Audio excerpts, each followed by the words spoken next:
السلام علیکم ناظرین، امید کرتا ہوں آپ سبھی لوگ خیریت سے ہوں گے۔ تو ناظرین، آپ لوگ دیکھ رہے ہیں اسلام از الائیو، یعنی کہ اسلام زندہ ہے اور اسلام واقعی زندہ ہے اور تا قیامت زندہ رہے گا۔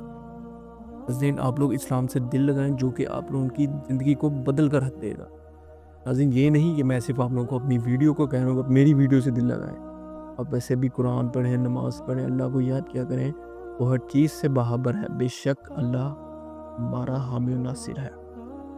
تو ناظرین، آج کا جو میری ویڈیو کا عنوان ہے وہ ہے حضرت سیدنا حمزہ رضی اللہ عنہ کی شہادت کا غم، یعنی کہ جب وہ شہید ہوئے تو رسول پاک صلی اللہ علیہ وسلم نے ان کا کتنا غم کیا تھا۔ تو چلیے شروع سے پڑھتے ہیں۔ حضرت سیدنا حمزہ رضی اللہ عنہ رشتے میں حضور نبی کریم صلی اللہ علیہ وآلہ وسلم کے چچا اور خالازاد بھائی بھی ہیں۔ آپ رضی اللہ عنہ حضور نبی کریم صلی اللہ علیہ وسلم سے 2 سال بڑے تھے، اس لیے دیگر چچاؤں کی نسبت آپ رضی اللہ عنہ حضور نبی کریم صلی اللہ علیہ وسلم کے ساتھ دوستانہ تعلقات بھی رکھتے تھے۔ حضرت سیدنا حمزہ رضی اللہ عنہ نے دین اسلام کے اولین میں ہی حضور نبی کریم صلی اللہ علیہ وسلم کے دست حق پر بیعت کی اور اسلام قبول کیا۔ آپ رضی اللہ عنہ کے اسلام قبول کرنے کے بعد مشرکین مکہ پر ایک رعب و دبدبہ کی کیفیت طاری ہو گئی۔ رمضان المبارک 2 ہجری میں بدر کے مقام پر حق اور باطل کا پہلا معرکہ پیش آیا۔ بدر مدینہ منورہ سے اسی میل کے فاصلے پر واقع ایک گاؤں کا نام ہے، جہاں ایک کنویں کے نام بدر سے اس گاؤں کا نام بدر مشہور ہوا۔ غزوہ بدر میں لشکر اسلام کی تعداد 313 تھی، جن کے پاس 70 اونٹ اور 3 گھوڑے تھے، جبکہ کفار کی تعداد 1000 کے قریب تھی اور ان کے پاس جنگی ساز و سامان بھی بہت زیادہ تھا۔ غزوہ بدر کا آغاز اس وقت کے جنگی قواعد و ضوابط کے مطابق پہلا فرد ہوا، یعنی کہ جو ایک آدمی جا کے لڑا کرتا تھا۔ میدان جنگ میں کفار کی جانب سے عطا بن ربیعہ اپنے بھائی شیبہ اور بیٹے ولید کے ساتھ میدان جنگ میں اترا۔ ان تینوں سے مقابلہ کے لیے حضور نبی کریم صلی اللہ علیہ وسلم نے 3 انصاری نوجوانوں کو میدان جنگ میں اتارا۔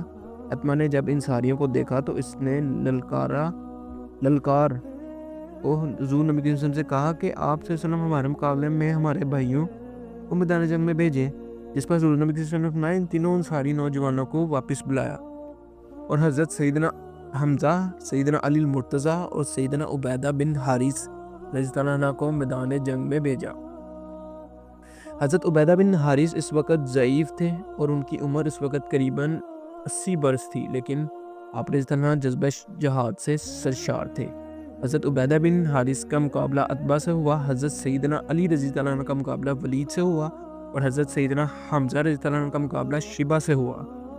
حضرت سیدنا حمزہ رضی اللہ عنہ حضرت علی رضی اللہ عنہ نے ایک ہی وار میں اپنے مد مقابل کی گردنیں اڑا دیں۔ حضرت عبیدہ بن حارث رضی اللہ عنہ عتبہ بن ربیعہ کے درمیان گمسان کار رن پڑا ہوا تھا اور حضرت عبیدہ بن حارث باوجود ضعیف ہونے کے اس کے مقابلے بڑی بہادری سے کر رہے تھے۔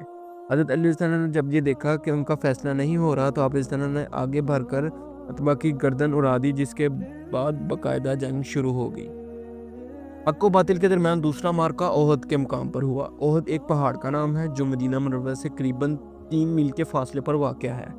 اس معرکے کی وجہ یہ تھی کہ غزوہ بدر کے موقع پر جب کفار کو 70 آدمی مارے گئے اور ان میں ایک بڑی تعداد سرداران کی بھی تھی، یعنی کہ جو سردار تھے وہ بھی مارے گئے تھے۔ ان میں وہ افراد بھی شامل تھے جنہوں نے ہجرت کے موقع پر حضور صلی اللہ علیہ وسلم کے قتل کی منصوبہ بندی کی اور نبی کریم صلی اللہ علیہ وسلم کے گھر کے باہر موجود رہے تھے۔ مشرکین مکہ کو ان کی عورتوں نے ابھار کر اگران میں حوصلہ نہیں تو وہ لڑنے کے لیے نکل پڑے۔ مشرکین مکہ نے 3000 افراد پر مشتمل ایک لشکر جنگ کے لیے تیار کیا، جس کی قیادت ابو سفیان کر رہا تھا۔ مشرکین مکہ کی اس لشکر میں 700 زرہ پوش، 3000 اونٹ اور 200 گھوڑے۔ غزوہ احد میں بے شمار جان نثار صحابہ کرام نے جام شہادت نوش فرمایا۔ اسی معرکے میں حضور صلی اللہ علیہ وسلم کے ہر دلیر چچا سیدنا حمزہ رضی اللہ عنہ بھی شہید ہوئے۔ حضور نبی کریم صلی اللہ علیہ وسلم نے انہیں سید الشہداء کا لقب دیا۔ حضور نبی کریم اپنے چچا حضرت سیدنا حمزہ کی لاش کے پاس تشریف لے گئے اور آپ صلی اللہ علیہ وسلم کی آنکھوں سے آنسو جاری تھے اور حضرت سیدنا حمزہ جو ہیں وہ بہت ہی برے شہید ہوئے تھے اور جو ہندہ ہے انہوں نے ان کا کلیجہ بھی چبایا تھا۔ آپ صلی اللہ علیہ وسلم نے فرمایا کہ اللہ کی قسم اگر قریش میرے ہاتھ آ جائیں تو میں ان کے 70 آدمیوں کا مسئلہ کر دوں۔ آپ صلی اللہ علیہ وسلم غزوہ احد کے بعد اکثر وہ بیشتر احد پہاڑ پر تشریف لے جاتے تھے اور شہدائے احد کے لیے دعا خیر فرماتے تھے۔ پتہ ہے مکہ کے وقت حضور نبی کی صرف نے جب مقتولین کا خون بہا معاف کیا تو فرمایا کہ سب سے پہلے میں اپنے چچا حضرت سیدنا حمزہ کا خون معاف کرتا ہوں۔